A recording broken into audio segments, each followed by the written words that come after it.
اللہ وہ معبود برحق ہے کہ اس کے سوا کوئی عبادت کے لائق نہیں، زندہ ہے، سب کو تھامنے والا، اسے نہ اونگ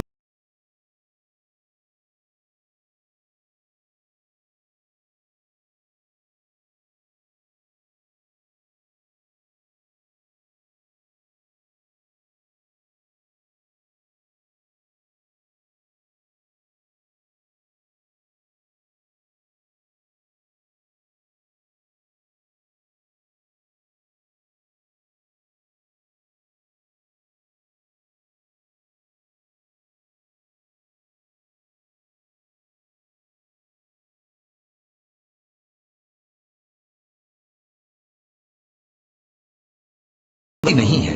ہدایت صاف طور پر ظاہر اور گمراہی سے الگ ہو چکی ہے۔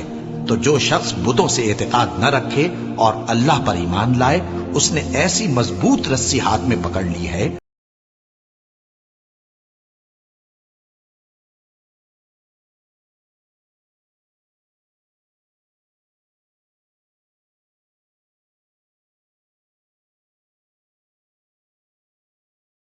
روشنی سے نکال کر اندھیرے میں لے جاتے ہیں۔ یہی لوگ اہل دوزخ ہیں کہ اس میں ہمیشہ رہیں گے۔ بھلا تم نے اس شخص کو نہیں دیکھا جو اس غرور کے سبب سے کہ اللہ نے اس کو سلطنت بخشی تھی، ابراہیم سے اپنے پروردگار کے بارے میں جھگڑنے لگا؟ جب ابراہیم نے کہا میرا پروردگار تو وہ ہے جو زندگی دیتا ہے اور موت دیتا ہے، وہ بولا کہ زندگی اور موت تو میں بھی دے سکتا ہوں۔ ابراہیم نے کہا کہ اللہ تو سورج کو مشرق سے نکالتا ہے، آپ اسے مغرب سے نکال دیجئے۔ یہ سن کر وہ کافر ہکا بکا رہ گیا، اور اللہ بے انصافوں کو ہدایت نہیں دیا کرتا۔ کیا اسی طرح اس شخص کو نہیں دیکھا جس کا ایک بستی پر جو اپنی چھتوں پر گری پڑی تھی گزر ہوا، تو اس نے کہا کہ اللہ اس کے باشندوں کو مرنے کے بعد کیوں کر زندہ کرے گا؟ تو اللہ نے اس کی روح قبض کر لی اور 100 برس تک اس کو مردہ رکھا۔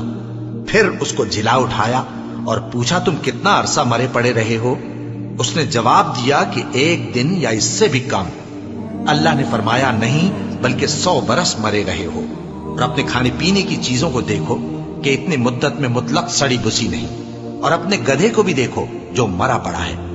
غرض ان باتوں سے یہ ہے کہ ہم تم کو لوگوں کے لیے اپنی قدرت کی نشانی بنائیں، اور ہاں گدھے کی ہڈیوں کو دیکھو کہ ہم ان کو کس طرح جوڑے دیتے اور ان پر کس طرح گوشت پوست چڑھائے دیتے ہیں۔ جب یہ واقعات اس کے مشاہدے میں آئے تو بول اٹھا کہ میں یقین کرتا ہوں کہ اللہ ہر چیز پر قادر ہے۔ اور جب ابراہیم نے اللہ سے عرض کیا کہ اے پروردگار مجھے دکھا کہ تو مردوں کو کیوں کر زندہ کرے گا، اللہ نے فرمایا کیا تم نے اس بات کا یقین نہیں کیا؟ انہوں نے کہا کیوں نہیں، لیکن میں دیکھنا اس لیے چاہتا ہوں کہ میرا دل اطمینان کامل حاصل کر لے۔ فرمایا کہ 4 پرندے لے لو، پھر ان کو اپنے سے ہلا لو اور ان کے ٹکڑے ٹکڑے کر دو، پھر ان کا ایک ایک ٹکڑا ہر ایک پہاڑ پر رکھ دو، پھر ان کو بلاؤ تو وہ تمہارے پاس دوڑتے چلے آئیں گے، اور جان رکھو کہ اللہ غالب ہے، صاحب حکمت ہے۔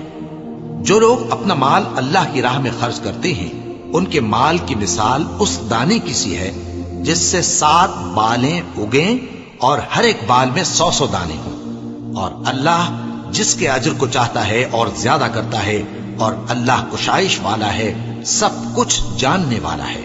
جو لوگ اپنا مال اللہ کے راستے میں صرف کرتے ہیں پھر اس کے بعد نہ اس خرچ کا کسی پر احسان رکھتے ہیں اور نہ کسی کو تکلیف دیتے ہیں، ان کا صلہ ان کے پروردگار کے پاس تیار ہے، اور قیامت کے روز نہ ان کو کچھ خوف ہوگا اور نہ وہ غمگین ہوں گے۔ جس خیرات کے دینے کے بعد لینے والے کو ایذا دی جائے اس سے تو نرم بات کہہ دینی اور درگزر کرنا بہتر ہے، اور اللہ بے نیاز ہے، بردبار ہے۔ مومنوں، اپنے صدقات و خیرات احسان رکھنے اور ایذا دینے سے اس شخص کی طرح برباد نہ کر دینا جو لوگوں کو دکھاوے کے لیے مال خرچ کرتا ہے اور اللہ اور روز آخر پر ایمان نہیں رکھتا، تو اس کے مال کی مثال اس چٹان کی سی ہے جس پر تھوڑی سی مٹی پڑی ہو اور اس پر زور کا مے برس کر اسے صاف کر ڈالے۔ اسی طرح یہ ریاکار لوگ اپنے اعمال کا کچھ بھی صلہ حاصل نہیں کر سکیں گے، اور اللہ ایسے ناشکروں کو ہدایت نہیں دیا کرتا۔ اور جو لوگ اللہ کی خوشنودی حاصل کرنے کے لیے اور خلوص نیت سے اپنا مال خرچ کرتے ہیں ان کی مثال ایک باغ کی سی ہے جو اونچی جگہ پر واقع ہو، جب اس پر زور کا مے پڑے تو دگنا پھل لائے، پھر اگر مے نہ بھی پڑے تو خیر پھوار ہی صحیح، اور اللہ تمہارے کاموں کو دیکھ رہا ہے۔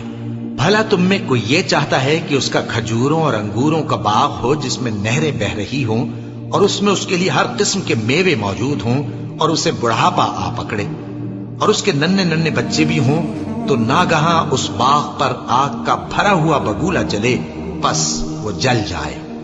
اس طرح اللہ تم سے اپنی آیتیں کھول کھول کر بیان فرماتا ہے تاکہ تم سوچو اور سمجھو۔